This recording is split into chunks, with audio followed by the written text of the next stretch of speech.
Welcome to Bhavadnanantara. I am Chidanand Muguli. Let's float in the ocean of knowledge. In this class, I will continuing the statistic concept correlation and regression. Correlation ಮತ್ತು regression ಗೆ ಬಿಟ್ಟಿದ್ವಿ ಹೋಸತೆ ವಿಡಿಯೋನ. ಈಗ correlation and regression ಅನ್ನ start ಮಾಡ್ತಾ ಇದ್ದೀನಿ. Correlation and regression ಅದರೊಳಗೆ correlation. The concept of correlation ಇವತ್ತು ನೋಡೋಣಂತೆ. Measurement of correlation next class ನಲ್ಲಿ ನೋಡೋಣಂತೆ. ಕಾನ್ಸೆಪ್ಟ್ ಆಫ್ ಕೋರಿಲೇಷನ್ ಬಂದ್ಬಿಟ್ಟು ಮೊದಲನೇದಾಗಿ ಮೀನಿಂಗ್ ಆಫ್ ಕೋರಿಲೇಷನ್. ಕೋರಿಲೇಷನ್ ಅಂದ್ರೆ ಏನು? ಕೋ ರಿಲೇಷನ್. ಕೋ ಅಂತಂದ್ರೆ ಒಂದಕ್ಕೊಂದು ಸಂಬಂಧ ಇರೋದು, ರಿಲೇಷನ್ ಅಂತಂದ್ರೆ ಸಂಬಂಧ. ಕೋ ರಿಲೇಷನ್ ಒಂದಕ್ಕೊಂದು ಸಂಬಂಧ ಇರುವಂತ ಎರಡು ವೇರಿಯೇಬಲ್ ನ ಸಂಬಂಧ ಸೂಚಕಗಳನ್ನೇ ಕೋರಿಲೇಷನ್ ಅಂತ ಕರಿತೀವಿ. ನೋಡ್ರಿ ಏನ್ ಹೇಳ್ತಾರೆ. Correlation refers to a statistical measure that describes the extent to which two variables change together. ಎರಡು ವೇರಿಯೇಬಲ್ಸ್ ಎಷ್ಟು ಚೇಂಜ್ ಆಗ್ತವೆ ಟುಗೆದರ್ ಅನ್ನೋದನ್ನ ಡಿಸ್ಕ್ರೈಬ್ ಮಾಡೋದು ಏನಾಗಿರುತ್ತಪ್ಪ ಅಂತಂದ್ರೆ ಕೋರಿಲೇಷನ್ ಆಗಿರುತ್ತೆ. ಇನ್ ಅದರ್ ವರ್ಡ್ಸ್, ಬೇರೆ ವರ್ಡ್ಸ್ ಹೇಳ್ಬೇಕಾದ್ರೆ ಕೋರಿಲೇಷನ್ ಅಂತಂದ it measures the strength and direction of the relationship between two variables. ಏನ್ ಮೆಜರ್ ಮಾಡುತ್ತೆ? Strength and direction. ಸ್ಟ್ರೆಂತ್ ಮತ್ತು ಡೈರೆಕ್ಷನ್ ಅನ್ನ ಯಾವ ರೀತಿ ಹೋಗ್ತಿದಾವೆ ಎರಡು ವೇರಿಯೇಬಲ್ ಅನ್ನೋದನ್ನ, ಅದರ ಮಧ್ಯೆ ಇರುವಂತ ರಿಲೇಶನ್ಶಿಪ್ ನ ಏನ್ ಮಾಡುತ್ತೆ? ಮೆಜರ್ ಮಾಡಲಾಗತ್ತೆ ಕೋರಿಲೇಷನ್ ಲಿಂದ. A correlation coefficient typically ranges from -1 to +1. Correlation coefficient of correlation ಏನು ನ್ಯೂಮೆರಿಕಲ್ ಆಗಿ ಹೇಳಬೇಕಾದ್ರೆ -1 ಲಿಂದ +1 ಒಳಗಷ್ಟೇ ಇರುತ್ತೆ. Okay. A correlation of 1 indicates a perfect positive correlation. Positive correlation ಅಂದ್ರೆ ಏನು ಅನ್ನೋದನ್ನ ನೆಕ್ಸ್ಟ್ ನೋಡ್ತೀವಿ. ಆದ್ರೆ ಇಲ್ಲಿ ತಿಳ್ಕೊಂಬಿಡಿ, 1 ಅಂತ ಬಂತಪ್ಪ ಅಂದ್ರೆ ಕೋಎಫಿಷಿಯಂಟ್ ಆಫ್ ಕೋರಿಲೇಷನ್, ಅದು ಏನ್ ರಿಪ್ರೆಸೆಂಟ್ ಮಾಡ್ಕೊಡುತ್ತಪ್ಪ ಅಂತಂದ್ರೆ ಪರ್ಫೆಕ್ಟ್ ಪಾಸಿಟಿವ್ ಕೋರಿಲೇಷನ್. ಹಾಗೆ as one variable increases the other also increases. one variable ಎಷ್ಟು ಇನ್ಕ್ರೀಸ್ ಆಗತ್ತಲ್ಲ ಇನ್ನೊಂದು ಕೂಡ ಅಷ್ಟು ಇನ್ಕ್ರೀಸ್ ಆಗತ್ತೆ ಅನ್ನೋದನ್ನ ರಿಪ್ರೆಸೆಂಟ್ ಮಾಡೋದು ಏನಪ್ಪಾ ಅಂತಂದ್ರೆ ಕೋರಿಲೇಷನ್. ಕೋಎಫಿಷಿಯಂಟ್ ಆಫ್ ಕೋರಿಲೇಷನ್ 1 ಇದ್ರೆ ಅದು ಏನ್ ರಿಪ್ರೆಸೆಂಟ್ ಮಾಡ್ಕೊಡುತ್ತೆ? ಒಂದು ವೇರಿಯೇಬಲ್ ಎಷ್ಟು ಇನ್ಕ್ರೀಸ್ ಆಗ್ತಿದೆ ಅಲ್ಲ ಅದೇ ಸಮವಾಗಿ ಇನ್ನೊಂದು ವೇರಿಯೇಬಲ್ ಕೂಡ ಇನ್ಕ್ರೀಸ್ ಆಗ್ತಿದೆ ಅಂತ ರಿಪ್ರೆಸೆಂಟ್ ಮಾಡ್ಕೊಡುತ್ತೆ. A correlation of -1 indicates a perfect negative correlation. -1 ಇದ್ರೆ ಪರ್ಫೆಕ್ಟ್ ನೆಗೆಟಿವ್ ಕೋರಿಲೇಷನ್ ಆಗಿರುತ್ತೆ. ಒಂದು ವೇರಿಯೇಬಲ್ ಇನ್ಕ್ರೀಸ್ ಆದ್ರೆ ಎಷ್ಟು ಇನ್ಕ್ರೀಸ್ ಆಗತ್ತಲ್ಲ ಇನ್ನೊಂದು ವೇರಿಯೇಬಲ್ ಅದರಷ್ಟೇ ಡಿಕ್ರೀಸ್ ಆಗಿಬಿಡುತ್ತೆ. ಒಂದು ಇನ್ಕ್ರೀಸ್ ಆದ್ರೆ ಒಂದು ವೇರಿಯೇಬಲ್ ಇನ್ಕ್ರೀಸ್ ಆದಾಗ ಇನ್ನೊಂದು ವೇರಿಯೇಬಲ್ ಇನ್ಕ್ರೀಸ್ ಆಗತ್ತಿದ್ರೆ ಪಾಸಿಟಿವ್ ಕೋರಿಲೇಷನ್. ಒಂದು ವೇರಿಯೇಬಲ್ ಇನ್ಕ್ರೀಸ್ ಆದಾಗ ಇನ್ನೊಂದು ವೇರಿಯೇಬಲ್ ಡಿಕ್ರೀಸ್ ಆಗ್ತಿದ್ರೆ ಅದಕ್ಕೆ ನೆಗೆಟಿವ್ ಕೋರಿಲೇಷನ್ ಅಂತ ಕರಿತೀವಿ. ಅದೇ ಇಲ್ಲಿ ಬ್ರಾಕೆಟ್ ನಾಗ ಕೊಡಲಾಗಿದೆ ನೋಡಿ. As one variable increases the other decreases. ಒಂದು ವೇರಿಯೇಬಲ್ ಇನ್ಕ್ರೀಸ್ ಆದ್ರೆ ಇನ್ನೊಂದು ವೇರಿಯೇಬಲ್ ಡಿಕ್ರೀಸ್ ಆಗಿರುತ್ತೆ. A correlation of 0 indicates no linear relationship between the variables. ಏನರ ಕೋರಿಲೇಷನ್ ಕೋಎಫಿಷಿಯಂಟ್ ಆಫ್ ಕೋರಿಲೇಷನ್ 0 ಬಂದ್ರೆ ಎರಡು ವೇರಿಯೇಬಲ್ ಮಧ್ಯೆ ಯಾವುದೇ ರೀತಿಯಾದಂತಹ ಲೀನಿಯರ್ ರಿಲೇಶನ್ಶಿಪ್ ಇರಲ್ಲ ಅಂತ ಅರ್ಥ ಕೊಡುತ್ತೆ. ಕೋರಿಲೇಷನ್ ಅಂದ್ರೆ ಇಷ್ಟೇ, ಎರಡು ವೇರಿಯೇಬಲ್ ಮಧ್ಯೆ ಏನ್ ರಿಲೇಷನ್ ಇದೆ ಅನ್ನೋದನ್ನ ಫೈಂಡ್ ಔಟ್ ಮಾಡೋದು. ಅದನ್ನ ನ್ಯೂಮೆರಿಕಲ್ ಆಗಿ ಹೇಳೋದು ಯಾವ್ದು ಇರುತ್ತಪ್ಪ ಅಂತಂದ್ರೆ ಕೋಎಫಿಷಿಯಂಟ್ ಆಫ್ ಕೋರಿಲೇಷನ್ ಆಗಿರುತ್ತೆ. Okay. Correlation does not imply causation. Causation ನ ಇಂಪ್ಲೈ ಮಾಡಲ್ಲ. ಕಾಸೇಷನ್ ಅಂದ್ರೆ ಏನಂತ ನೆಕ್ಸ್ಟ್ ಸ್ಲೈಡ್ಸ್ ನಲ್ಲಿ ತಿಳ್ಕೊತಿದೀವಿ. Meaning just because two variables are correlated does not necessarily mean that changes in one variable cause changes in other variable. Causation ಅಂದ್ರೆ ಇಷ್ಟೇ. ಏನಪ್ಪಾ ಅಂತಂದ್ರೆ ಟೂ ವೇರಿಯೇಬಲ್ ಡಿಕ್ರೀಸ್ ಅಥವಾ ಇನ್ಕ್ರೀಸ್ ಆಗ್ತಿದಾವೆ, ಒಂದು ವೇರಿಯೇಬಲ್ ಇಂದ ಇನ್ನೊಂದು ವೇರಿಯೇಬಲ್ ಡಿಕ್ರೀಸ್ ಅಥವಾ ಇನ್ಕ್ರೀಸ್ ಆಗ್ತಿದೆ ಅಂತ ಅನ್ಕೊಂಡ್ರೆ ಆ ವೇರಿಯೇಬಲ್ ಈ ವೇರಿಯೇಬಲ್ ಮೇಲೆ ಇನ್ನೊಂದು ವೇರಿಯೇಬಲ್ ಮೇಲೆ ಡಿಪೆಂಡ್ ಆಗಿ ಇನ್ಕ್ರೀಸ್ ಆಗ್ಬೇಕು ಅಥವಾ ಡಿಕ್ರೀಸ್ ಆಗ್ಬೇಕು ಅಂತ ಏನಿಲ್ಲ. ಗೊತ್ತಾಗ್ತೈತಾ? ಅದು ಆಗದೇನೂ ಇರ್ಬೋದು. ಹೀಗಿರುವಂತ ಸಂದರ್ಭವನ್ನ ಏನಂತಾರಪ್ಪ ಅಂತಂದ್ರೆ ಕಾಸೇಷನ್ ಅಂತ ಕರೀತಾರೆ. ನೆಕ್ಸ್ಟ್ ಸ್ಲೈಡ್ ನಲ್ಲಿ ಅದ್ರ ಬಗ್ಗೆ ಎಕ್ಸಾಂಪಲ್ ಸಹಿತ ಏನ್ ನೋಡೋಣಂತೆ ಅದ್ರ ಬಗ್ಗೆ. ಓಕೆ. ಎಕ್ಸಾಂಪಲ್ಸ್ ಬಂದ್ರೆ ಕೋರಿಲೇಷನ್ಸ್ಗೆ temperature and ice cream sale. ಹೆಂಗ್ ಟೆಂಪರೇಚರ್ ಇನ್ಕ್ರೀಸ್ ಆಕೊಂತ ಹೋಗುತ್ತಲ್ಲ ಹಂಗೆ ಐಸ್ ಕ್ರೀಮ್ ಸೇಲು ಕೂಡ ಇನ್ಕ್ರೀಸ್ ಆಕೊಂತ ಹೋಗುತ್ತೆ. As temperature increases ice cream sales also tend to increase. Warmer weather leads to more people wanting to buy ice cream. Fast warm weather create ಆಯ್ತಪ್ಪ ಅಂದರೆ, warm weather ಇತ್ತಪ್ಪ ಅಂತಂದ್ರೆ ice ಕ್ರೀಮ್ನ ಹೆಚ್ಚಿಗೆ purchase ಮಾಡ್ತಾರೆ people. ಏನಾಗಿರುತ್ತೆ? Positive correlation ಆಗಿರುತ್ತೆ. ಯಾಕೆ? ಹೇಗೆ ಇನ್ಕ್ರೀಸ್ ಆಗತ್ತಲ್ಲ ವಾರ್ಮ್ನೆಸ್ ಅಥವಾ ಏನು ಟೆಂಪರೇಚರ್ ಹೇಗೆ ಇನ್ಕ್ರೀಸ್ ಆಗತ್ತಲ್ಲ ಹಾಗೆ ಸೇಲ್ ಕೂಡ ಇನ್ಕ್ರೀಸ್ ಆಗ್ತಾ ಇದೆ. So positive correlation. Next, study time and exam scores. ಎಷ್ಟು ಸ್ಟಡಿ ಹೆಚ್ಚಿಗೆ ಮಾಡ್ತೀವಲ್ಲ ಅಷ್ಟು ಸ್ಕೋರ್ ಹೆಚ್ಚಿಗೆ ಆಗತ್ತೆ. ತಿಳಿತಾ ಇದೆ? ಅದು ಕೂಡ positive correlation. Generally students who spend more time in studying for an exam tend to achieve higher scores. An example. ಮೂರನೇ ಎಕ್ಸಾಂಪಲ್ ನೋಡೋದಾದ್ರೆ ರೈನ್ಫಾಲ್ ಆ್ಯಂಡ್ ಅಂಬ್ರೆಲಾ. ಎಷ್ಟು ಹೆಚ್ಚಿಗೆ ಮಳೆ ಬೀಳುತ್ತಲ್ಲ, ಎಷ್ಟು ಹೆಚ್ಚಿಗೆ ದಿನ ಮಳೆ ಬೀಳುತ್ತಲ್ಲ ಅಷ್ಟು ಹೆಚ್ಚಿಗೆ ಏನಾಗ್ತವೆ? ಅಂಬ್ರೆಲಾ ಸೇಲ್ ಆಗ್ತವೆ. ಇದು ಕೂಡ ಪಾಸಿಟಿವ್ ಕೋರಿಲೇಷನ್ ಆಗಿರುತ್ತೆ. Fuel price and car usage. Fuel price ಹೆಚ್ಚಿಗೆ ಆದಂಗೆ ಏನ್ ಮಾಡ್ತಾರಪ್ಪ ಅಂದ್ರೆ ಜನ ಕಾರದ ಯೂಸೇಜ್ ಕಡಿಮೆ ಮಾಡಾಕತ್ತಾರೆ. As fuel prices rise people might reduce their car usage or opt for more fuel efficient vehicle to save money. ರೊಕ್ಕ ಉಳಿಸೋಕ್ಕೋಸ್ಕರ ಬೇರೆ ಫ್ಯೂಲ್ ಎಫಿಸಿಯೆಂಟ್ ವೆಹಿಕಲ್ನ ಯೂಸ್ ಮಾಡ್ತಾರೆ. ಇಲ್ಲಿ ನೆಗೆಟಿವ್ ಕೋರಿಲೇಷನ್. ಯಾಕಪ್ಪ ಅಂತಂದ್ರೆ ಫ್ಯೂಲ್ ಪ್ರೈಸ್ ಇನ್ಕ್ರೀಸ್ ಆಗ್ತಾ ಇದೆ, ಬಟ್ ನಮ್ ಕಾರ್ ಯೂಸೇಜ್ ಇನ್ಕ್ರೀಸ್ ಆಗತ್ತಿಲ್ಲ, ಡಿಕ್ರೀಸ್ ಆಗ್ತಾ ಇದೆ. Understand? So negative correlation. Next ಬಂದ್ರೆ ಎಕ್ಸರ್ಸೈಸ್ ಅಂಡ್ ಬಾಡಿ ವೇಟ್. ಎಷ್ಟು ಎಕ್ಸರ್ಸೈಸ್ ಹೆಚ್ಚಿಗೆ ಮಾಡ್ತೀವಲ್ಲ ಅಷ್ಟು ಬಾಡಿ ವೇಟ್ ರೆಡ್ಯೂಸ್ ಆಗುತ್ತೆ. ಇದು ಕೂಡ negative correlation. Typically as the frequency or intensity of exercise increases, body weight tend to decrease or remain stable. Okay, ಎರಡು variable ತಗೋತಿದ್ದೀನಿ ನಾನು x ಮತ್ತು y ಅಂತ. x independent variable, y dependent variable. x ಹೇಗೆ ಹೆಚ್ಚಿಗೆ ಹಾಕೊಂತ ಹೋಗುತ್ತಲ್ಲ ಹಂಗ y ಹೆಚ್ಚಿಗೆ ಹಾಕೊಂತ ಹೋದ್ರೆ graph ಹೀಗೆ ಬರುತ್ತೆ. ಯಾವುದಿದು? ಸ್ಕ್ಯಾಟರ್ ಪ್ಲಾಟ್ ಡಯಾಗ್ರಾಮ್ ಅಂತ ಕರಿತೀವಿ. ಅದನ್ನ ಹೇಗೆ ಹಾಕ್ತೀವಿ ಅನ್ನೋದು ಮೆಷರ್ಮೆಂಟ್ ಅಲ್ಲಿ ಬರುತ್ತೆ, ಅಲ್ಲಿ ನೋಡೋಣಂತೆ. ಈ ಸ್ಕ್ಯಾಟರ್ ಪ್ಲಾಟ್ ಡಯಾಗ್ರಾಮ್ ನಲ್ಲಿ ಎಕ್ಸ್ ವ್ಯಾಲ್ಯೂ ಇನ್ಕ್ರೀಸ್ ಹಾಕೊಂತ ಹೋದಂಗೆ y ವ್ಯಾಲ್ಯೂನು ಇನ್ಕ್ರೀಸ್ ಹಾಕೊಂತ ಹೋಗ್ತಿದೆ. ಸೊ ಸ್ಟ್ರಾಂಗ್ ಪಾಸಿಟಿವ್ ಕೋರಿಲೇಷನ್ ಅಂತ ಅಂಡರ್ಸ್ಟ್ಯಾಂಡ್ ಮಾಡ್ಕೋಬಹುದು. ಎಷ್ಟು ಇನ್ಕ್ರೀಸ್ ಆಗ್ತದೆ ಅಲ್ಲ ಅಷ್ಟೆಲ್ಲ ಇನ್ಕ್ರೀಸ್ ಹಾಕೊಂತ ಹೋಗ್ತಾ ಇದೆ. ಆದ್ರೆ ಸೆಕೆಂಡ್ ಡಯಾಗ್ರಾಮ್ ಅಲ್ಲಿ ನೋಡಿ, ಇದು ಫಸ್ಟ್ ಡಯಾಗ್ರಾಮ್ ಆಯ್ತು. ಈ ಸೆಕೆಂಡ್ ಡಯಾಗ್ರಾಮ್ ಅಲ್ಲಿ ನೋಡಿ ಎಕ್ಸ್ ವ್ಯಾಲ್ಯೂ ಇನ್ಕ್ರೀಸ್ ಆಗ್ತಾ ಇದೆ, ಆದ್ರೆ y ವ್ಯಾಲ್ಯೂ ಅದಕ್ಕೆ ತಕ್ಕಂತೆ ಇನ್ಕ್ರೀಸ್ ಆಗತ್ತಿಲ್ಲ, ವೇರಿಯೇಷನ್ ಹೆಚ್ಚು ಕಡಿಮೆ ಇದೆ. ನೋಡಿ ಇಲ್ಲಿ ಫಸ್ಟ್ ಹೆಚ್ಚಿಗೆ ಭಾಳ ಆಗಿದೆ, ಮತ್ತೆ ಹೆಚ್ಚಿಗೆ ಆಗಿದೆ, ಮತ್ತೆ ಕಡಿಮೆ ಆಗಿದೆ, ಮತ್ತೆ ಹೆಚ್ಚಿಗೆ, ಮತ್ತೆ ಕಡಿಮೆ. ಆದ್ರೆ ಒಂದು ನಾರ್ಮಲ್ ಆಗಿ ನೋಡ್ಬೇಕಾದ್ರೆ ಇನ್ಕ್ರೀಸ್ ಲೆವೆಲ್ ಹೋಗ್ತಾ ಇದೆ. ಸೊ ಏನಾಗತ್ತಪ್ಪ ಅಂತಂದ್ರೆ ವೀಕ್ ಪಾಸಿಟಿವ್ ಕೋರಿಲೇಷನ್ ಅಂತ ಅಂಡರ್ಸ್ಟ್ಯಾಂಡ್ ಮಾಡ್ಕೋಬಹುದು. ಹಾಗೆ ಒಂದೇ ಲೈನ್ ನಲ್ಲಿ ಡಾಟಾ ಸ್ಕ್ಯಾಟರ್ ಪ್ಲಾಟ್ ಬಿದ್ಬಿಟ್ರೆ, ಪಾಯಿಂಟ್ಸ್ ಬಿದ್ಬಿಟ್ರೆ ಸ್ಟ್ರಾಂಗ್ ನೆಗೆಟಿವ್ ಕೋರಿಲೇಷನ್, ಲೆಫ್ಟ್ ಲಿಂದ ರೈಟ್ ಸೈಡ್ ಸ್ಲೋಪ್ ಇರುತ್ತೆ.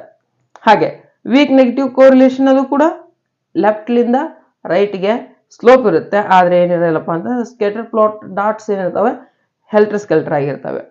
Next moderate negative correlation. Actually line ಇರುತ್ತಲ್ಲ ಅದಕ್ಕೆ ಸಮೀಪ ಇರ್ತವೆ ಎಲ್ಲ ಡಾಟ್ಸು ಮಾಡರೇಟ್ ನೆಗೆಟಿವ್ ಕೋರಿಲೇಷನ್ ಅಲ್ಲಿ. ನೆಕ್ಸ್ಟ್ ಬಂದ್ರೆ ನೋ ಕೋರಿಲೇಷನ್. ಎಚ್ ಸಿಕ್ಕತ್ತ ಡಾಟ್ ಬರ್ತಾವೆ. ಎಕ್ಸ್ ವ್ಯಾಲ್ಯೂ ಕಡಿಮೆ ಇದ್ದಾಗ ಕೂಡ y ವ್ಯಾಲ್ಯೂ ಹೆಚ್ಚಿಗೆ ಇರ್ಬೋದು. ಆಮೇಲೆ ಎಕ್ಸ್ ವ್ಯಾಲ್ಯೂ ಸ್ವಲ್ಪ ಹೆಚ್ಚಿಗೆ ಆದ್ಮೇಲೆ y ವ್ಯಾಲ್ಯೂ ಪೂರ್ತಿ ಕಡಿಮೆ ಆಗಿಬಿಡ್ಬೋದು, ಅಥವಾ ಹೆಚ್ಚಿಗೆನೂ ಆಗ್ಬೋದು. ಹೆಚ್ಚಿಗೆ ಆಗಿದ್ರೆ ಮ್ಯಾಲ್ ಪಾಯಿಂಟ್ ಬರುತ್ತೆ, ಕಡಿಮೆ ಆಗಿದ್ರೆ ಕೆಳ ಪಾಯಿಂಟ್ ಬರುತ್ತೆ. ಯಾವುದೇ ರಿಲೇಷನ್ ಇರಲಿಲ್ಲ ಅಂದ್ರೆ ಹೀಗೆ ಏನ್ ಬರುತ್ತಪ್ಪ ಅಂತಂದ್ರೆ ಡಯಾಗ್ರಾಮ್ ಬರುತ್ತೆ. ಇವು ಸ್ಕ್ಯಾಟರ್ ಪ್ಲಾಟ್ ಡಯಾಗ್ರಾಮ್ ಅಂತ ಕರೆಸ್ಕೊತಾವೆ. Next usage of correlation. ಎದಕ್ಕೆ ಯೂಸ್ ಮಾಡಲಾಗುತ್ತೆ ಕೋರಿಲೇಷನ್ ಅನ್ನ? Decision makers will come to know the nature of relationship between variables and the degree of the relation. Correlation ಲಿಂದ ಏನಾಗತ್ತಪ್ಪ ಅಂತಂದ್ರೆ ಡಿಸಿಷನ್ ಮೇಕರ್ಸ್ ಯೂಸ್ ಮಾಡ್ಕೋತಾರೆ ಅದನ್ನ. What are the nature of relationship between two variables. ಎರಡು variables ಮಧ್ಯೆ ಇರುವಂತ nature ಏನಿದೆ ಅನ್ನೋದನ್ನ ತಿಳ್ಕೊಂತಾರೆ. ಅದನ್ನ ತಿಳ್ಕೊಂಡ್ಬಿಟ್ಟು ಅವರು ಇಂಪ್ರೂವ್ ಮಾಡ್ಕೋತಾರೆ ಬಿಸ್ನೆಸ್ ಅಲ್ಲಿ, ಅಪ್ಲೈ ಮಾಡ್ಕೋತಾರೆ ಅದನ್ನ. ಫಾರ್ ಎಕ್ಸಾಂಪಲ್ ಭಾಳ ಬೇಡ, ನಮ್ಮ ಸೇಲ್ ಹೆಚ್ಚಿಗೆ ಆದಂಗೆ ಪ್ರೈಸ್ ಇನ್ಕ್ರೀಸ್ ಮಾಡಬೇಕು ಬೇಡ, ಒಂದು ಡಿಸಿಷನ್ ತಗೊಳ್ಳುವಂಥ ನಿರ್ಧಾರ ತಗೊಳ್ಳುವಂಥ ಸ್ಥಿತಿ ಅದು. ಸೇಲ್ ಇನ್ಕ್ರೀಸ್ ಆಗ್ತಾ ಇದೆ, ಬಟ್ ಪ್ರೈಸ್ ಇನ್ಕ್ರೀಸ್ ಮಾಡಬೇಕು ಬೇಡ, ಹಳೆ ಡಾಟಾನ ತೆಗಿತಾರೆ. ಓಕೆ, ಇಷ್ಟು ಪ್ರೈಸ್ ಇನ್ಕ್ರೀಸ್ ಮಾಡಿದಾಗ ಇಷ್ಟು ಸೇಲ್ ಮೇಲೆ ಎಫೆಕ್ಟ್ ಕೊಡ್ತು. ಇದು ಸೇಲ್ ಡಿಕ್ರೀಸ್ ಆಗಿರ್ಬೋದು ಅಥವಾ ಇನ್ಕ್ರೀಸ್ ಆಗಿರ್ಬೋದು. ಪ್ರೈಸ್ ಇನ್ಕ್ರೀಸ್ ಮಾಡಿದ ಮೇಲೆ ಆಲ್ಮೋಸ್ಟ್ ಆಲ್ ಸೇಲ್ ಡಿಕ್ರೀಸ್ ಆಗಿರುತ್ತೆ. ಅದನ್ನೆಲ್ಲ ಸ್ಟಡಿ ಮಾಡಲಾಗುತ್ತೆ. ಡಿಸಿಷನ್ ಮೇಕರ್ಸ್ ಭಾಳಷ್ಟು ಚೆನ್ನಾಗಿ ಯೂಸ್ ಮಾಡ್ಕೋತಾರೆ ಇದನ್ನು. Okay, getting A quantity figure for correlation makes the decision making process objective. Quantity figure ಸಿಗೋದ್ರಿಂದ, ಕೋಎಫಿಷಿಯಂಟ್ ಆಫ್ ಕೋರಿಲೇಷನ್ ಸಿಗೋದ್ರಿಂದ ಒಂದು ಡಿಸಿಷನ್ ಮೇಕಿಂಗ್ ಪ್ರೊಸೆಸ್ ಅಬ್ಜೆಕ್ಟಿವ್ ಆಗಿರುತ್ತೆ. It helps in forecasting and planning because changes in variable and its impact can be estimated beforehand. ನೋಡ್ರಿ ಏನಿದೆ, it helps in forecasting and planning. ಪ್ಲಾನಿಂಗ್ನಲ್ಲಿ help ಆಗುತ್ತೆ. Forecasting ಅಂದರೆ ಮುಂದರುವಂಥ ಏನಿರುತ್ತಲ್ಲ situations ನಾವು ಮೊದಲೇ ತಿಳ್ಕೊಳ್ಳೋದು ಫೋರ್ಕಾಸ್ಟಿಂಗ್ ಅಂತ, ಊಹಿಸೋದು ಆಗಿರುತ್ತೆ. ಆಮೇಲೆ changes in variables and its impact can be estimated beforehand. ಅವು ನಮ್ಗೆ ಎದುರು ಆಗೋಕ್ಕಿಂತ ಮುಂಚೆಗೆ ಏನು ಮಾಡ್ಬೋದಪ್ಪ, ಎಸ್ಟಿಮೇಟ್ ಮಾಡೋದಾಗಿರುತ್ತೆ ಕೋರಿಲೇಷನ್ ಮೂಲಕ. ಕೋರಿಲೇಷನ್ ಯೂಸ್ ಮಾಡೋದ್ರ ಮೂಲಕ.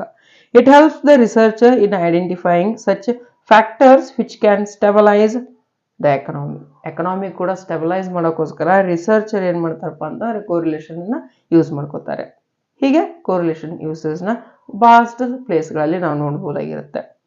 Difference between correlation and coefficient of correlation. Coefficient of correlation ಬೇರೆ, ಕೋರಿಲೇಷನ್ ಬೇರೆ.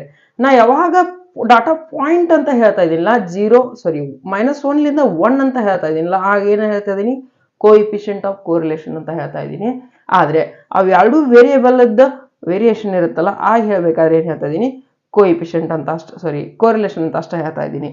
ಸೊ ಡಿಫರೆನ್ಸ್ ಏನಿರುತ್ತೆ ಕೋಎಫಿಷಿಯಂಟ್ ಆಫ್ ಕೋರಿಲೇಷನ್ ಮತ್ತು ಇನ್ನೊಂದು ಯಾವುದು, ಕೋರಿಲೇಷನ್ ಮಧ್ಯೆ.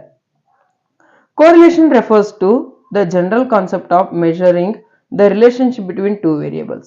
ಎರಡು ವೇರಿಯೇಬಲ್ಸ್ ಮಧ್ಯೆ ಇರುವಂಥ ರಿಲೇಷನ್ಶಿಪ್ನ ಮೆಷರ್ ಮಾಡೋಕ್ಕೋಸ್ಕರ ಯೂಸ್ ಮಾಡುವಂಥ ಒಂದು ಜನರಲ್ ಕಾನ್ಸೆಪ್ಟ್ ಏನಾಗಿರುತ್ತೆ, ಕೋರಿಲೇಷನ್ ಆಗಿರುತ್ತೆ. Describing how they change together. ಏನು ಡಿಸ್ಕ್ರೈಬ್ ಮಾಡಲಾಗುತ್ತೆ, ಹೌ ದೇ ಚೇಂಜ್ ಟುಗೆದರ್, ಒಂದಕ್ಕೊಂದು ಸಂಬಂಧ ಇಟ್ಕೊಂಡು ಹೆಂಗೆ ಚೇಂಜ್ ಆಗ್ತಾ ಇದಾವೆ ಅನ್ನೋದನ್ನ ಡಿಸ್ಕ್ರೈಬ್ ಮಾಡಲಾಗುತ್ತೆ. On the other hand the coefficient of correlation. Coefficient of correlation ಅದನ್ನ ಏನಂತ ಕರೀತಾರಪ್ಪ ಅಂತಂದ್ರೆ often refer to as the correlation coefficient. Correlation coefficient ಅಂತಾನೂ ಕರೀತಾರೆ ಅದನ್ನ. Is a specific numerical measure that quantifies the strength and direction of the relationship between two variables. ಎರಡು variables ಮಧ್ಯೆ ಇರುವಂತ ರಿಲೇಷನ್ಶಿಪ್ನ ಕ್ವಾಂಟಿಫೈನಲ್ಲಿ ಹೇಳೋದು ಏನಾಗಿರುತ್ತಪ್ಪ ಅಂತಂದ್ರೆ ಕೋಎಫಿಷಿಯಂಟ್ ಆಫ್ ಕೋರಿಲೇಷನ್. ಒಂದು ನ್ಯೂಮರಿಕಲ್ ಡಾಟಾನ ಕೊಡೋದು ಏನಪ್ಪ ಅಂತಂದ್ರೆ ಕೋಎಫಿಷಿಯಂಟ್ ಆಫ್ ಕೋರಿಲೇಷನ್. ಹೇಗೆ ನಾವು ಸೆಂಟ್ರಲ್ ಟೆಂಡೆನ್ಸಿ ಅಂತಂದ್ರೆ ಒಂದು ಮಿಡಲ್ ವ್ಯಾಲ್ಯೂನ ಕಂಡು ಹಿಡ್ಕೊಳ್ಳೋಕ್ಕೋಸ್ಕರ ಸೆಂಟ್ರಲ್ ಟೆಂಡೆನ್ಸಿ ನೋಡ್ಬೇಕಾದ್ರೆ ನಮಗೆ ಗೊತ್ತು ಸೆಂಟ್ರಲ್ ಟೆಂಡೆನ್ಸಿ ಅಂತಂದ್ರೆ ಏನು, ಒಂದು ಮಿಡಲ್ ವ್ಯಾಲ್ಯೂನ ಕಂಡು ಹಿಡ್ಕೊಳ್ಳೋದಾಗಿರುತ್ತೆ. ಅದರಲ್ಲಿ ಮೀನ್, ಮೀಡಿಯನ್, ಮೋಡ್, ಹಾರ್ಮೋನಿಕ್ ಮೀನ್, ಜಾಮೆಟ್ರಿಕ್ ಮೀನ್, ಹೀಗೆ ಹಲವಾರು ಟೆಕ್ನಿಕ್ಸ್ನ ಯೂಸ್ ಮಾಡ್ತೀವಲ್ಲ, ಹಾಗೆ ಕೋರಿಲೇಷನ್ನ ಒಂದು ಎರಡು ವೇರಿಯೇಬಲ್ ಮಧ್ಯೆ ಇರುವಂತ ಒಂದು ರಿಲೇಷನ್ಶಿಪ್ನ ಮೆಷರ್ ಮಾಡೋಕ್ಕೋಸ್ಕರ ಕೋಎಫಿಷಿಯಂಟ್ ಆಫ್ ಕೋರಿಲೇಷನ್ ಅನ್ನುವಂಥ ಮೆಷರ್ನ ಯೂಸ್ ಮಾಡ್ತೀವಿ. ಓಕೆ, ಅಂಡರ್ಸ್ಟ್ಯಾಂಡ್ ಆಗಿದೆ ಅನ್ಕೊಂಡಿದ್ದೀನಿ. So the main difference is that correlation is a broad concept. Correlation ಅನ್ನೋದು ಏನಾಗಿರುತ್ತೆ, ಒಂದು ದೊಡ್ಡ ಕಾನ್ಸೆಪ್ಟ್ ಆಗಿರುತ್ತೆ, ಬ್ರಾಡ್ ಕಾನ್ಸೆಪ್ಟ್ ಆಗಿರುತ್ತೆ. While correlation coefficient is specific statistical measure use to quantify the correlation between two variables. ಎರಡು variables ಮಧ್ಯೆ ಇರುವಂತ ರಿಲೇಷನ್ಶಿಪ್ನ ಮೆಷರ್ ಮಾಡೋಕ್ಕೋಸ್ಕರ ಯೂಸ್ ಮಾಡುವಂಥ ಒಂದು ಸ್ಪೆಸಿಫಿಕ್ ಸ್ಟ್ಯಾಟಿಸ್ಟಿಕಲ್ ಮೆಷರ್ ಆಗಿರುತ್ತೆ coefficient of correlation. The correlation coefficient provides A single numerical value that summarise the extent and direction of the relationship between the variables. ಇದೇನು ಹೇಳ್ಕೊಡುತ್ತೆ, direction ತಿಳಿಸ್ಕೊಡುತ್ತೆ, ಹಾಗೆ ಎಷ್ಟು ರಿಲೇಷನ್ಶಿಪ್ ಬಿಲ್ಡ್ ಆಗಿದೆ ಎರಡರ ಮಧ್ಯೆ ಅನ್ನೋದನ್ನು ತಿಳಿಸ್ಕೊಡುತ್ತೆ. Whereas correlation may refer to the general concept or the process of assessing the relationship between variables. General concept ಆಗಿರ್ಬೋದು. ಆಮೇಲೆ ಇದನ್ನ ಎದಕ್ಕೆ ಯೂಸ್ ಮಾಡಲಾಗತ್ತಪ್ಪ ಅಂತಂದ್ರೆ that is the process of accessing the relationship between two variables. ಎರಡು variables ಮಧ್ಯೆ ಇರುವಂತ ರಿಲೇಷನ್ಶಿಪ್ನ ಎಷ್ಟಾಗಿದೆ ಅಂತ ಕ್ವಾಂಟಿಫೈ ಮಾಡೋಕ್ಕೋಸ್ಕರ ಯೂಸ್ ಮಾಡಲಾಗುತ್ತೆ. ನೆಕ್ಸ್ಟ್ ಬಂದ್ರೆ ಕೋರಿಲೇಷನ್ ಅಂಡ್ ಕಾಸೇಷನ್. ಇನ್ನಾಲೆ ಬಂದಿತ್ತಲ್ಲ 1ನೇ ಸ್ಲೈಡ್ ನಲ್ಲಿ ಕಾಸೇಷನ್ ಅಂತಂದ್ರೆ ಏನಂತಂದ ಈಗ ನೋಡ್ರಿ. ಕೋರಿಲೇಷನ್ ಅಂದ್ರೆ ಏನ್ ನೋಡ್ರಿ, correlation refers to statistical measure between relationship between two variables where changes in one variable are associated with changes in other variable. Already correlation ಅಂದ್ರೆ ಗೊತ್ತಾಯಿದೆ ನಮಗೆ. ಕೋರಿಲೇಷನ್ ಅಂತಂದ್ರೆ ಒನ್ ವೇರಿಯೇಬಲ್ ಮತ್ತು ಇನ್ನೊಂದು ವೇರಿಯೇಬಲ್ ಮಧ್ಯೆ ರಿಲೇಶನ್ಶಿಪ್ ನ ತೋರಿಸಿಕೊಡೋದಾಗಿರುತ್ತೆ. ಹಾಗೆ ಒನ್ ವೇರಿಯೇಬಲ್ ಚೇಂಜಸ್ ಆದ್ರೆ ಇನ್ನೊಂದು ವೇರಿಯೇಬಲ್ ಮೇಲೆ ಎಫೆಕ್ಟ್ ಬಿದ್ದು ಅದು ಕೂಡ ಚೇಂಜ್ ಆಗ್ತಿರುತ್ತೆ. In other words when two variables are correlated. ಇನ್ನೊಂದು ಮಾತನ್ನ ಹೇಳ್ಬೇಕಂದ್ರೆ ಎರಡು ವೇರಿಯೇಬಲ್ಸ್ ಕೋರಿಲೇಟೆಡ್ ಆಗಿರ್ತಾವೆ ಅಂತ ಹೇಳ್ಬೋದು. They tend to move together in consistent pattern. ಅವು ಒಂದು ಕನ್ಸಿಸ್ಟೆಂಟ್ ಪ್ಯಾಟರ್ನ್ ಅಲ್ಲಿ ಮೂವ್ ಆಗ್ತಿರ್ತವೆ. ಪಾಸಿಟಿವ್ ಇರ್ಬೋದು, ನೆಗೆಟಿವ್ ಇರ್ಬೋದು, ಕ್ಲೋಸ್ ಪಾಸಿಟಿವ್ ಇರ್ಬೋದು ಅಥವಾ ಮಾಡರೇಟ್ ನೆಗೆಟಿವ್ ಇರ್ಬೋದು, ಹೀಗೆ. However correlation does not imply causation. ಏನೇ ಇರಲಿ ಕೋರಿಲೇಷನ್ ಏನ್ ಮಾಡಲ್ಲಪ್ಪ ಅಂತಂದ್ರೆ ಕಾಸೇಷನ್ ನ ಇಂಪ್ಲೈ ಮಾಡ್ಕೊಡಲ್ಲ ನಮಗೆ. Just because two variables are correlated does not mean that one variable cause the other to change. ಎರಡು ವೇರಿಯೇಬಲ್ ಚೇಂಜ್ ಆಗ್ತಿದಾವ ಅಂತಂದ್ರೆ ಅದ್ರ ಮೀನಿಂಗ್ ಒಂದು ವೇರಿಯೇಬಲ್ನೇ ಅದ್ರ ಕಾರಣದಿಂದನೇ ಇನ್ನೊಂದು ವೇರಿಯೇಬಲ್ ಚೇಂಜ್ ಆಗ್ತಿದೆ ಅನ್ನುವಂತ ಮೀನಿಂಗ್ ನ ಇಲ್ಲಿ ಕೊಡಕ್ಕಾಗಲ್ಲ. ಅದಕ್ಕೆ ಏನಂತೀವಪ್ಪ ಅಂದ್ರೆ ಕಾಸೇಷನ್ ಅಂತ ಕರಿತೀವಿ. ಕಾಸೇಷನ್ ಅಂದ್ರೆ ನೋಡಿ, causation on the other hand refers to a relationship between two variables where one variable directly influences or causes a change in other variable. one variable direct ಆಗಿ ಇನ್ನೊಂದು ವೇರಿಯೇಬಲ್ ಮೇಲೆ ಡಿಪೆಂಡ್ ಆಗಿದ್ರೆ change ಆಗುತ್ತೆ. Establishing causation requires more than just observing the correlation. Quantify ಹೋದ್ರೆ ಅದು ಒಂದು variable increase ಆಗ್ತಿದ್ರೆ ಇನ್ನೊಂದು ವೇರಿಯೇಬಲ್ ಇನ್ಕ್ರೀಸ್ ಆಗ್ತಿದ್ರೆ ಏನಾಗುತ್ತೆ, ಕೋರಿಲೇಷನ್ ಇದೆ ಅಂತ ತೋರಿಸ್ಬಿಡುತ್ತೆ. ಹೌದಾ? ಕ್ವಾಂಟಿಫೈ ಹೋದ್ರೆ ಅಥವಾ ನಾವು ಫಾರ್ ಎಕ್ಸಾಂಪಲ್ ಒಂದು ವೇರಿಯೇಬಲ್ ಇನ್ಕ್ರೀಸ್ ಆಗ್ತಾ ಇದೆ ಅಂದ್ರೆ ಇನ್ನೊಂದು ವೇರಿಯೇಬಲ್ ಇನ್ಕ್ರೀಸ್ ಆಗ್ತಾ ಇದೆ. ಫಾರ್ ಎಕ್ಸಾಂಪಲ್ ಏನಪ್ಪಾ ಅಂತಂದ್ರೆ ಬೇಸಿಗೆ ಕಾಲ, ಐಸ್ ಕ್ರೀಮ್ ಸೇಲ್ ಹೆಚ್ಚಿಗೆ ಆಗ್ತಾ ಇದೆ ಅಥವಾ ಟೆಂಪರೇಚರ್ ಹೆಚ್ಚಿಗೆ ಆಗ್ತಾ ಇದೆ, ಅದರಿಂದ ಡೆತ್ ಆಗ್ತಾ ಇದೆ ಅಂದ್ರೆ ಐಸ್ ಕ್ರೀಮ್ ಸೇಲ್ ಹೆಚ್ಚಿಗೆ ಆಗ್ತದೆ, ಅದರ ಸಂಬಂಧ ಡೆತ್ ಏನಾರ ಹೆಚ್ಚಿಗೆ ಆಗತ್ತಂತ. ಹಂಗೆ ಕೋರಿಲೇಷನ್ ಎರಡು ವೇರಿಯೇಬಲ್ಸ್ ಮಧ್ಯೆ ತಗೊಂಡು ನೋಡಿದ್ರೆ ಕೋರಿಲೇಷನ್ ಇದೆ, ಐಸ್ ಕ್ರೀಮ್ ಸೇಲು ಹೆಚ್ಚಿಗೆ ಆಗ್ತಾ ಇದೆ, ಡೆತ್ ಹೆಚ್ಚಿಗೆ ಆಗ್ತಾ ಇದೆ, ಆದರೆ ಕಾಸೇಷನ್ ಇರಲ್ಲ. ಐಸ್ ಕ್ರೀಮ್ ಸೇಲ್ಗೆ ಡೆತ್ಗೆ ಏನು ಸಂಬಂಧ? ಕಾಸೇಷನ್ ಇರಲ್ಲ. ಹೀಗೆ it involves demonstration a logical connection. ಒಂದು ಲಾಜಿಕಲ್ ಕನೆಕ್ಷನ್ ಇನ್ವಾಲ್ವ್ ಆಗಿರುತ್ತೆ ಕಾಸೇಷನ್ ನಲ್ಲಿ.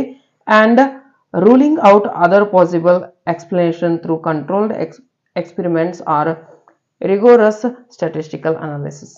ರಿಗೋರಸ್ ಸ್ಟ್ಯಾಟಿಸ್ಟಿಕಲ್ ಅನಾಲಿಸಿಸ್ ಯೂಸ್ ಮಾಡಬೇಕಾಗತ್ತೆ. ಆಮೇಲೆ ಪಾಸಿಬಲ್ ಎಕ್ಸ್ಪ್ಲನೇಷನ್ ಕೊಡಬೇಕಾಗತ್ತೆ ಕಾಸೇಷನ್ ಐತೆ ಇಲ್ಲೋ ಅಂತ ಅಂದ್ಬಿಟ್ಟು. ಅದು ಏನು ಇನ್ವಾಲ್ವ್ ಆಗಿರುತ್ತಪ್ಪ ಅಂತಂದ್ರೆ we cannot say directly those are correlated. Direct ಆಗಿ ಹೇಳಕ್ಕಾಗಂಗಿಲ್ಲ ಆ ಎರಡು ವೇರಿಯೇಬಲ್ ಕೋರಿಲೇಟೆಡ್ ಆಗಿದಾವ ಅಂತಂದು. ಕನೆಕ್ಷನ್ ಇರುತ್ತೆ ಆದ್ರೂ ಕೂಡ ಒಂದು ಕಾಸೇಷನ್ ಇರಲ್ಲ, ಹಾಗಿರುತ್ತೆ. ಜಸ್ಟ್ ಲಾಜಿಕಲ್ ಕನೆಕ್ಷನ್ ನ ಅಲ್ಲಿ ಹುಡುಕ್ಬೇಕಾಗತ್ತೆ. ಎಕ್ಸಾಂಪಲ್ ನೋಡೋದಾದ್ರೆ let's consider the relationship between ice cream sale and drowning death. ಇದೆ ನೋಡಿ ನಾ ಹೇಳಿರುವಂತ ಎಕ್ಸಾಂಪಲ್. ಏನಾಗಲೇ ಒಂದು ಐಸ್ ಕ್ರೀಮ್ ಸೇಲ್ ಇನ್ಕ್ರೀಸ್ ಆಗ್ತಾ ಇದೆ, ಹಾಗೆ ಡ್ರೌನಿಂಗ್ ಡೆತ್ ಅಂದ್ರೆ ಬಾಯಾರಿಕೆ ಅಥವಾ ಹಸಿವಿನಿಂದ ಸಾಯುವಂತ ಒಂದು ಸಂದರ್ಭ. These two variables might positively correlated because both tend to increase during the summer month. ಎರಡು ಪಾಸಿಟಿವ್ ಕೋರಿಲೇಟೆಡ್ ಆಗುತ್ತೆ, ಪಾಸಿಟಿವ್ ಕೋರಿಲೇಷನ್ ನ ಬಿಲ್ಡ್ ಮಾಡಿಕೊಡುತ್ತೆ. ಯಾಕಪ್ಪ ಅಂತಂದ್ರೆ ಸಮ್ಮರ್ ಬಂತಂದ್ರೆ ಐಸ್ ಕ್ರೀಮ್ ಸೇಲ್ ಕೂಡ ಇನ್ಕ್ರೀಸ್ ಆಗುತ್ತೆ, ಹಾಗೆ ಡ್ರೌನಿಂಗ್ ಡೆತ್ ಕೂಡ ಇನ್ಕ್ರೀಸ್ ಆಗುತ್ತೆ. However, this does not mean that eating ice cream causes more drowning death. ಇದರ ಅರ್ಥ ಏನಲ್ಲಪ್ಪ ಅಂತಂದ್ರೆ ಹೆಚ್ಚಿಗೆ ಐಸ್ ಕ್ರೀಮ್ ತಿನ್ನೋದ್ರಿಂದ ಡ್ರೌನಿಂಗ್ ಡೆತ್ ಹೆಚ್ಚಿಗೆ ಆಗುತ್ತೆ ಅಂತ ಅರ್ಥ ಅಲ್ಲ. ಅದಕ್ಕೆ ಇದ್ರ ಮಧ್ಯೆ ಏನಿರಲ್ಲಪ್ಪ ಅಂದ್ರೆ ಕಾಸೇಷನ್ ಇರಲ್ಲ, ಕೋರಿಲೇಷನ್ ಇರಲ್ಲ.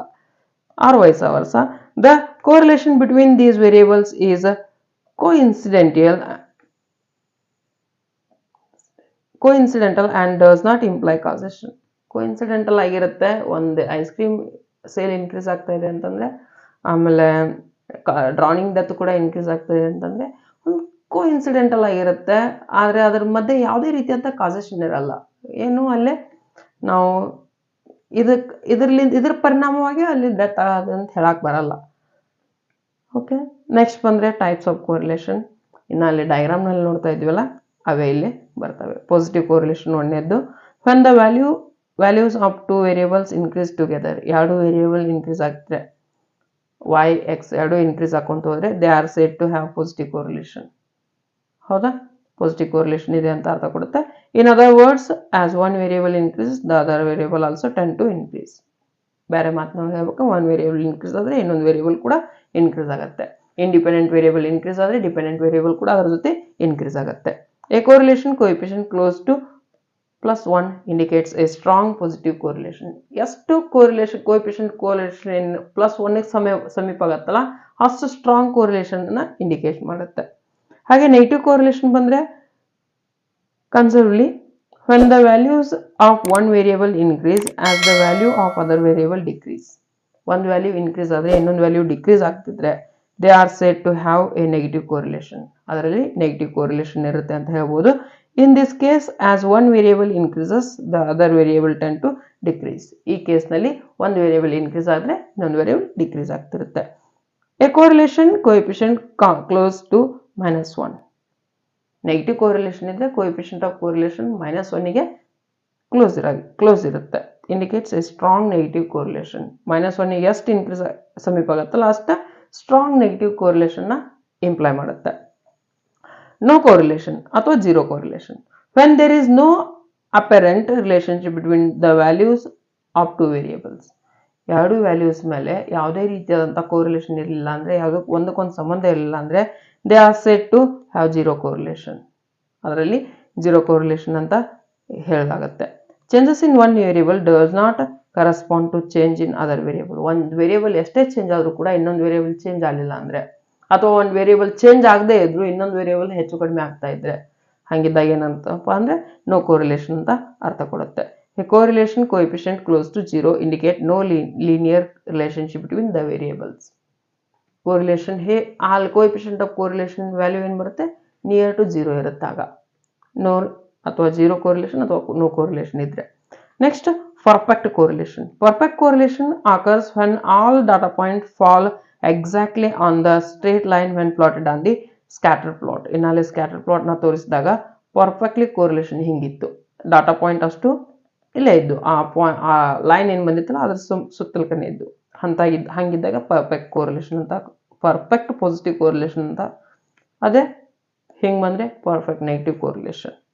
Perfect positive correlation coefficient that is +1 means that all data points increase together in a straight line. ಒಂದು ಸ್ಟ್ರೇಟ್ ಲೈನ್ ಅಲ್ಲಿ ಇನ್ಕ್ರೀಸ್ ಆಗ್ತಿರುತ್ತೆ.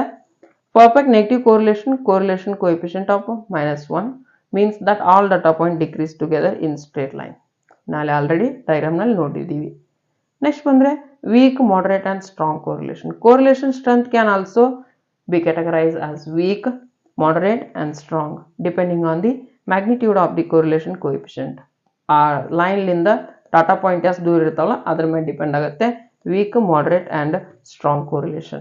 Generally, absolute correlation coefficient closer to 1 indicate the stronger correlation. Coefficient of correlation closer to 1 ಇದ್ರೆ ಏನಾಗುತ್ತೆ, stronger correlation build ಮಾಡಿಕೊಡ್ತಿರುತ್ತೆ ಅಂತ represent ಮಾಡ್ತೀವಿ. While coefficient closer to the zero indicate weaker correlation. ಜೀರೋಕ್ಕೆ ಸಮ ಇದ್ರೆ weaker correlation ಅಂತ ಅರ್ಥ ಕೊಡುತ್ತೆ. ನೆಕ್ಸ್ಟ್ ಬಂದರೆ linear and non linear correlation. Linear and non-linear correlation refers to the nature of the relationship between two variables in correlation analysis. Nature na represent ಮಾಡಿಕೊಡುತ್ತೆ linear and non-linear correlation. ನೋಡಿ, in linear correlation the relationship between variables can be described by a straight line when plotted on the scatter plot.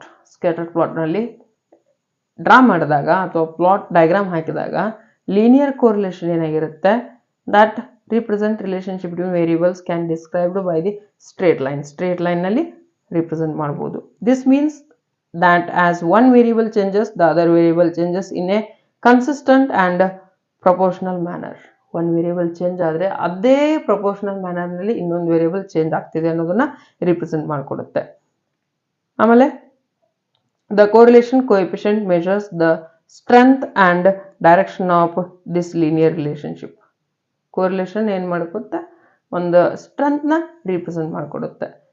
Linear relation include simple linear regression and Pearson correlation coefficient. ಅದರಲ್ಲಿರುವಂಥ ಎರಡು ಪಾಯಿಂಟ್ಸ್. Example ಬಂದ್ಬಿಟ್ಟು temperature and ice cream sale have a linear correlation during the summer ಮಂತ್ನಲ್ಲಿರುವಂಥ temperature ಮತ್ತು ice cream ಸೇಲ್ಸ್ನ linear correlation ಇರ್ತಾವೆ ಅಂತ ಹೇಳ್ಬೋದು. ಅಂದರೆ ಡೈರೆಕ್ಟಾಗಿ ಒಂದು ಸ್ಟ್ರೇಟ್ ಲೈನಲ್ಲಿ ಪ್ಲಾಟ್ ಆಗ್ತಿರ್ತಾವೆ ಎಲ್ಲ dots. As the temperature increases ice cream sales tend to increase proportionally. ಹೆಂಗೆ ಪ್ರಪೋರ್ಷನಲಿ ಇನ್ಕ್ರೀಸ್ ಆಕೊಂತ ಹೋಗುತ್ತಪ್ಪ ಅಂತಂದ್ರೆ ಹೆಂಗೆ ಐಸ್ ಕ್ರೀಮ್ ಸೇಲ್ ಟೆಂಪರೇಚರ್ ಹೆಂಗೆ ಇನ್ಕ್ರೀಸ್ ಆಗುತ್ತಲ್ಲ ಹಂಗೆ ಪ್ರಪೋರ್ಷನೇಟ್ಲಿ ಐಸ್ ಕ್ರೀಮ್ ಸೇಲ್ ಕೂಡ ಇನ್ಕ್ರೀಸ್ ಆಕೊಂತ ಹೋಗುತ್ತೆ. This relation can be adequately described by a straight ಲೈನಲ್ಲಿ ತೋರಿಸ್ಬೋದಾಗಿರುತ್ತೆ. ಹಾಗೆ ನಾನ್ ಲೀನಿಯರ್ ಕೋರಿಲೇಷನ್ ಅಂತಂದರೆ in non linear correlation the relationship between variables cannot be adequately described by the straight ಲೈನಲ್ಲಿರಲ್ಲ. Instead the relationship may take on various curves or shapes. ಹಲವಾರು curves ಮತ್ತು ಶೇಪ್ಸ್ನ ಇದು ತೊಗೊಂಡ್ಬಿಡುತ್ತೆ. ಇದಕ್ಕೇನಂತಾರಪ್ಪ ನಾನ್ linear correlation ಅಂತ ಕರೀತಾರೆ. ಹಿಂಗಿದ್ರೆ linear, ಅದೇ ಹಿಂಗಿದ್ರೆ non linear ಇರುತ್ತೆ. Okay, such as quadratic, exponential, logarithmic, sinusoidal pattern. Non-linear correlation requires more complex statistical methods to analyze. ಭಾಳಷ್ಟು complex statistical methods ಬೇಕಾಗ್ತೈತಿ ಅನಲೈಸ್ ಮಾಡೋಕೆ ನಾನ್ ಲೀನಿಯರ್ ಕೋರಿಲೇಷನ್ನ. And the correlation coefficient may not accurately capture the relationship between variables. Coefficient may not accurately capture the relationship between variables when there is in non-linear correlation. Non-linear correlation ಇದ್ರೆ accurate ಆಗಿ capture ಮಾಡೋಕ್ಕಾಗಲ್ಲ. Examples of non-linear correlationship includes polynomial and regression, ಆಮೇಲೆ exponential growth or decay, sigmoidal curves. ಇವೆಲ್ಲ ಎಕ್ಸಾಂಪಲ್ ಬರ್ತವೆ. ಅಷ್ಟೇನು important ಆಗಿರೋದಲ್ಲ, ಆದರೆ ತಿಳ್ಕೊರಿ. ನಾನ್ ಲೀನಿಯರ್ ಕೋರಿಲೇಷನ್ ಅಂತಂದರೆ ಸ್ಟ್ರೇಟ್ ಲೈನ್ ಇರಲ್ಲ, ಹೆಚ್ಚು ಕಡಿಮೆ ಇರುತ್ತಂತ. The relationship between distance travelled and time taken might follow a non linear correlation. Distance travelled ಮತ್ತು ಟೈಮ್ ಟೇಕನ್ ಹೆಚ್ಚು ಕಡಿಮೆ ಹಾಕೊಂತ ಹೋಗ್ತಿರುತ್ತೆ. ಸ್ಪೀಡ್ ಹೆಚ್ಚಿಗೆ ಹೋದಂಗೆ ಟೈಮ್ ಕಡಿಮೆ ರೆಡ್ಯೂಸ್ ಆಗಿರುತ್ತೆ. ಹಾಗೆ ಸ್ಪೀಡ್ ಹೆಚ್ಚಿಗೆ ಆದಂಗೆ ಟೈಮ್ ರೆಡ್ಯೂಸ್ ಆದರೆ, ಸ್ಪೀಡ್ ಕಡಿಮೆ ಆದರೆ ಟೈಮ್ ಇನ್ಕ್ರೀಸ್ ಆಗ್ತಿರುತ್ತೆ. For instance, during journey initial the distance covered May increase slowly due to the tropic. The distance covered may increase slowly ಆಗಿ ಡಿಸ್ಟೆನ್ಸ್ ಕವರ್ಡ್ ಇನ್ಕ್ರೀಸ್ ಆಕೊಂತ ಹೋಗ್ತದೆ ಡ್ಯೂ ಟು ಟ್ರಾಫಿಕ್. ಊರಾಗಿದ್ದರೆ ಟ್ರಾಫಿಕ್ ಹೆಚ್ಚಿಗೆ ಇರುತ್ತೆ, distance ಭಾಳ cover ಮಾಡೋಕ್ಕಾಗಲ್ಲ. ಊರು ಹೊರಗೆ ಹೋದರೆ ಭಾಳ ಕವರ್ ಮಾಡ್ತಿರ್ತೀವಿ. But then it might increase rapidly once traffic cleared up. Traffic ಇದ್ದರೆ ಡಿಸ್ಟೆನ್ಸ್ ಕವರ್ ಆಗ್ತಿರೋದಿಲ್ಲ, ಟ್ರಾಫಿಕ್ ಕ್ಲಿಯರ್ ಆದಮೇಲೆ ಡಿಸ್ಟೆನ್ಸ್ ಕವರ್ ಆಗ್ತಿರುತ್ತೆ. ಹೀಗಿರುವಾಗ ನಾನ್ ಲೀನಿಯರ್ ಕೋರಿಲೇಷನಲ್ಲಿ ಬಿಲ್ಡ್ ಆಗ್ತಿರುತ್ತೆ. ಅಂದರೆ ಡಾಟಾ ಸ್ಕೆಲ್ಟರ್ ಆಗಿರ್ತವೆ, ಅಂತಂದರೆ ಎಕಡೆ ಡಾಟಾ ಪಾಯಿಂಟ್ ಬಂದಿರ್ತವೆ. ಸೊ ಏನಾಗಿರುತ್ತೆ, ಒಂದು ಸ್ಟ್ರೇಟ್ ಲೈನಲ್ಲಿ ನಮಗೆ ಸ್ಕ್ಯಾಟರ್ ಪ್ಲಾಟ್ ಬರಲ್ಲ. ಅಲ್ಲಿ ಸ್ಟ್ರೇಟ್ ಲೈನ್ ಇರಲಿಲ್ಲ, ನಾನ್ ಲೀನಿಯರ್ ಕೋರಿಲೇಷನ್ ಅಂತ ಅಂಡರ್ಸ್ಟ್ಯಾಂಡ್ ಮಾಡ್ಕೊಂಬಿಡಿ. Okay, your success is our mission. Welcome to ಭವಜ್ಞಾನಂತರ, where learning is an adventure. Thank you one and all. Meet you tomorrow with measures of correlation. Measures of ಕೋರಿಲೇಷನನ್ನು next ಕ್ಲಾಸ್ನಲ್ಲಿ ನೋಡೋಣಂತ.